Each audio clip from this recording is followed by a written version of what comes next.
Hello, bienvenue sur le podcast Magicien, un podcast qui va parler tarot, mais aussi d'entrepreneuriat, de liberté et de comment oser prendre sa place.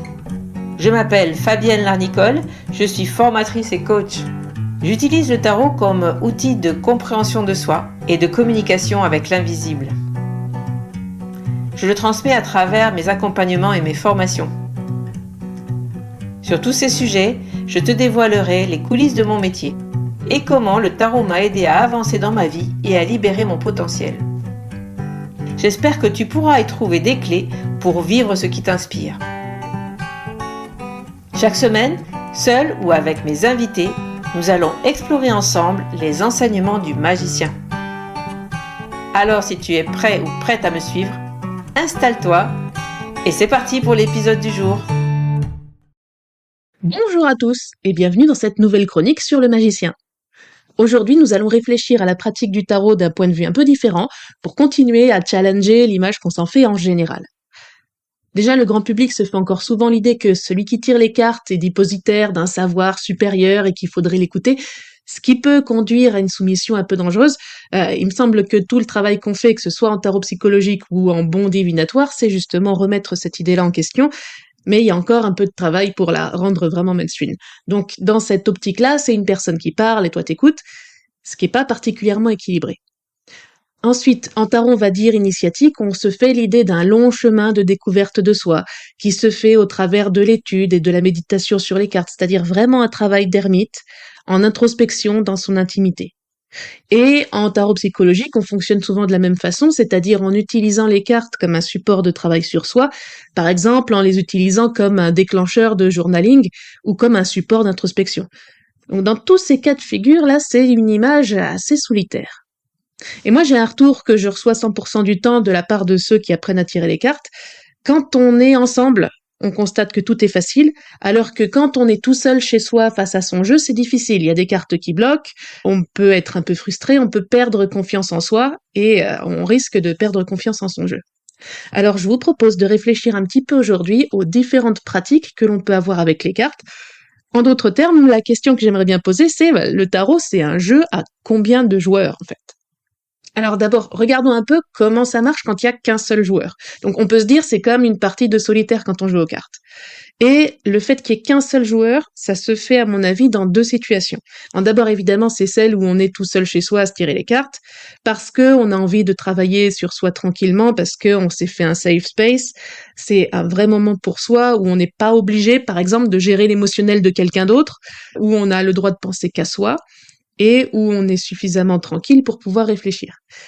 Donc, si on trouve que se tirer les cartes librement laisse trop de possibilités d'éviter les problèmes qui nous mettent mal à l'aise, par exemple, puisque personne ne nous surveille, on peut à ce moment-là ajouter des techniques comme le journaling, parce que écrire, c'est un peu comme parler à quelqu'un, ça laisse une trace. Donc, on peut moins se défiler, en fait, que dans les moments où on se dit « Ah, j'aime pas cette carte, je préfère la recouvrir ou je préfère l'ignorer ou penser qu'elle a tort. » Et hop, j'ai évité de me poser une question qui me dérangeait.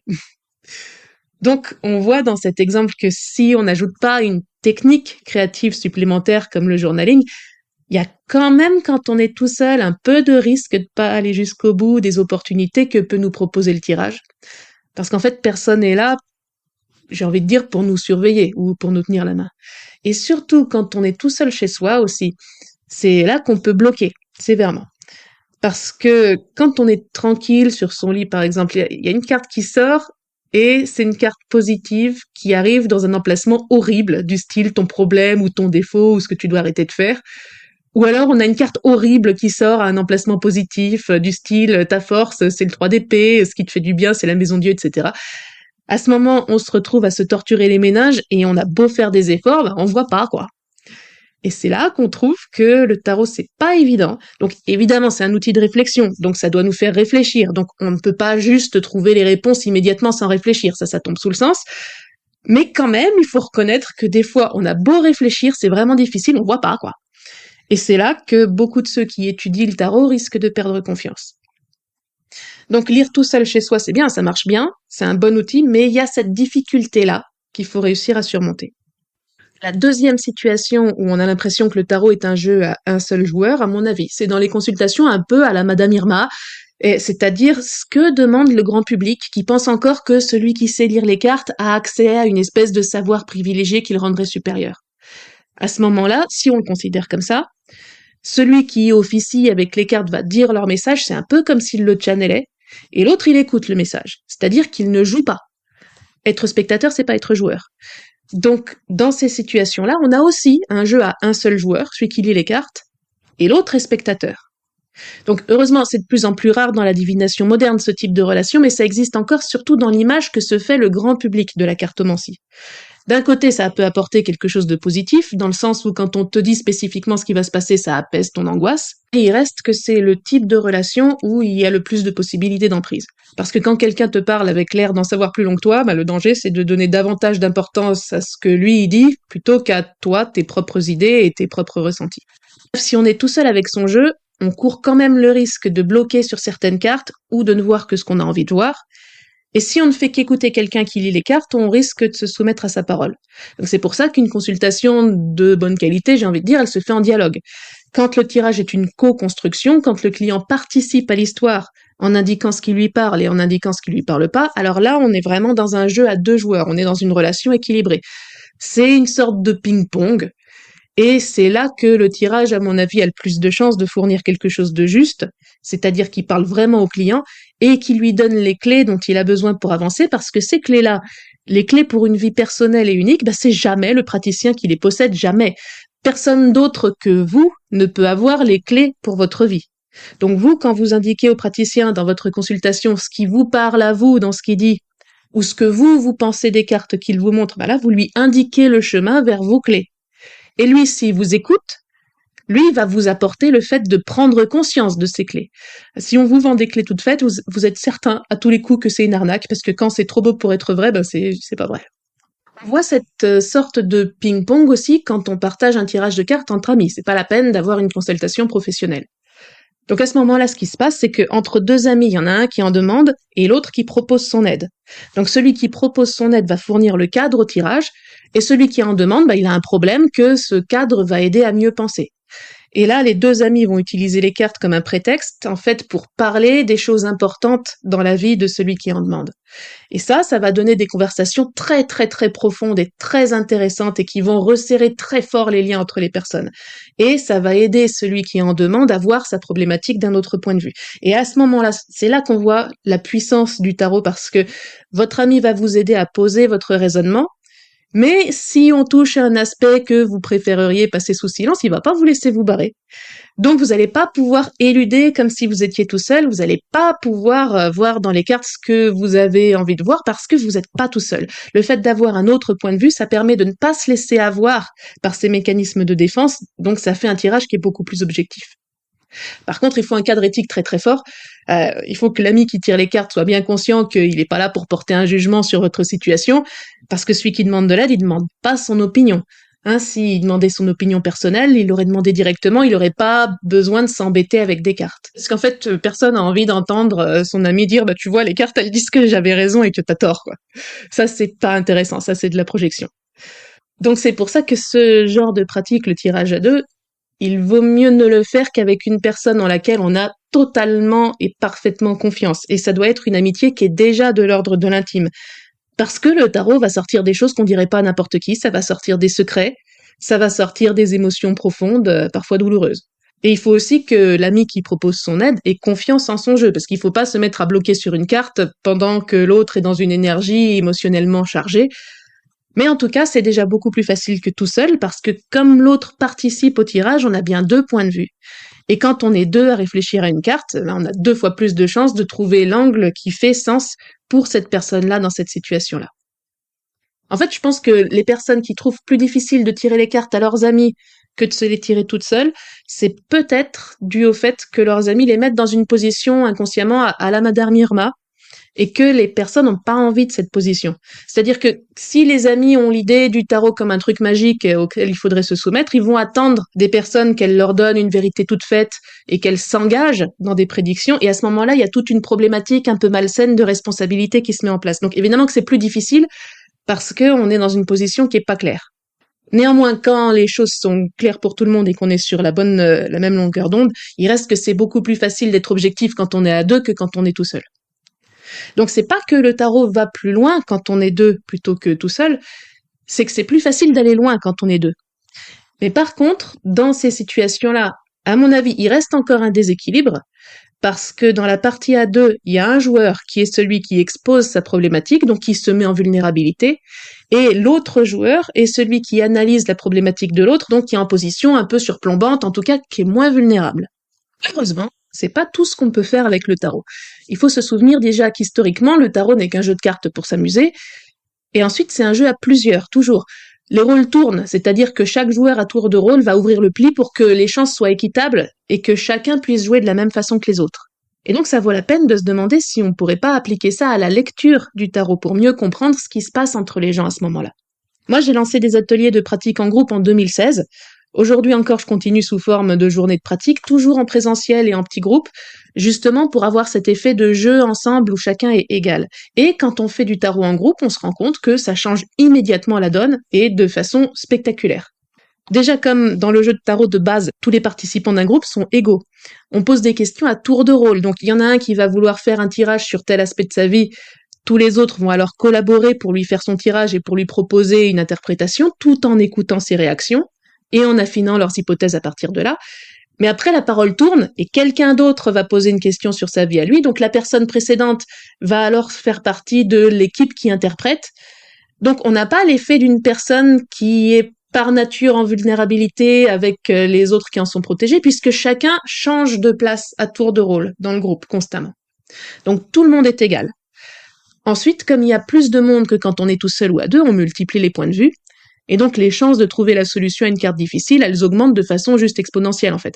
S'il y a un participant qui voit pas comment traduire une certaine carte, il y en aura toujours un autre, soit pour avoir une autre idée, soit pour voir la carte autrement. Et comme tout le monde est différent, comme chacun a sa propre façon de penser, ça va apporter énormément de profondeur à la lecture de chacun, parce que ça va la nourrir de facettes qui sont complètement nouvelles. Jamais on n'aurait pensé ce truc-là, mais maintenant que il ou elle le dit, on se rend compte que ça nous parle et que c'est évident. Donc si quelqu'un donne son point de vue, ce point de vue-là va en plus donner une idée à un autre participant et ainsi de suite. Donc tous ensemble, ça devient extrêmement facile de craquer une carte qui vous donnait du fil à retordre quand vous étiez seul devant. Ensuite, en groupe, comme je le disais tout à l'heure au sujet du tirage entre amis, faut un cadre éthique, encore une fois, très très solide. Donc, entre amis, c'est implicite parce qu'on est potes. Dans un groupe, c'est un rôle spécifique, c'est le facilitateur qui fait ça, c'est la personne qui encadre. Et ce rôle est absolument nécessaire si tous les participants se connaissent pas depuis 10 ans, quoi. On est un peu comme un arbitre qui doit avoir l'œil sur tous les mouvements de la partie pour s'assurer que toutes les règles soient respectées pour que ça continue toujours de façon 100% safe. On compte sur le facilitateur d'abord pour faire respecter l'ordre, exprimer clairement que le jugement n'arrive évidemment pas sa place dans le cadre, et surtout équilibrer la parole. Parce que des fois, on est tellement content d'avoir trouvé une idée qu'on va interrompre l'autre, ou qu'on va juste attendre qu'il ait fini de parler pour vite donner son idée sans l'écouter. Ça, c'est embêtant, donc le facilitateur doit voir cela et le tempérer pour que la personne dont c'est le tirage puisse s'exprimer et qu'on puisse l'écouter. Une autre chose qui, à mon avis, est hyper importante quand on encadre un groupe comme ça, c'est couper court dès qu'on risque de tomber dans les opinions personnelles. Par exemple, il y a une personne qui dit qu'elle a un problème et les autres personnes font « Ah bah moi, à ta place, je ferais ci, je ferais ça ». Ça, c'est embêtant parce que ça fait quitter le tirage. Donc ça fait que la discussion part dans complètement autre chose que ce pourquoi les gens sont venus participer à un atelier de tarot. Donc si on a une carte conseil, on n'a pas à donner plein de conseils personnels à la personne qui a posé sa question, on lit la carte.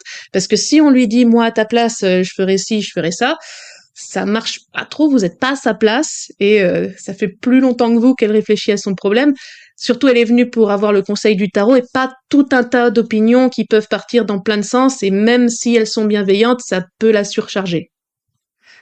Mais bon, une fois que ce rôle de facilitateur est assuré, à ce moment-là, on est dans un cadre où le tarot, d'une part, montre toute sa puissance, et de l'autre, il le fait sans que nous, on ait de difficulté à le lire. Ça, c'est hyper intéressant, parce que comme on n'est pas seul, on n'a plus besoin de douter de soi, et comme on rassemble des points de vue différents, alors on comprend que toute la richesse de la réflexion vient du fait de penser autrement, et surtout d'écouter l'autre.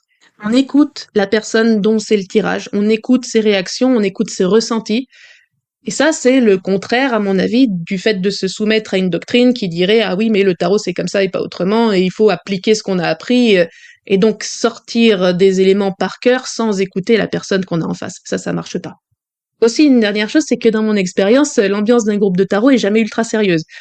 Alors, évidemment, on prend les questions au sérieux, mais on est très conscient que les interprétations qu'on en donne sont des essais, c'est-à-dire des hypothèses que seule la personne dont c'est le tirage peut valider ou pas, en disant si ça lui parle ou pas, en disant ce que ça lui dit. Donc il n'y a pas de vrai ou faux, il n'y a pas une interprétation juste et puis on se tait, c'est comme ça, ou les autres c'est des erreurs.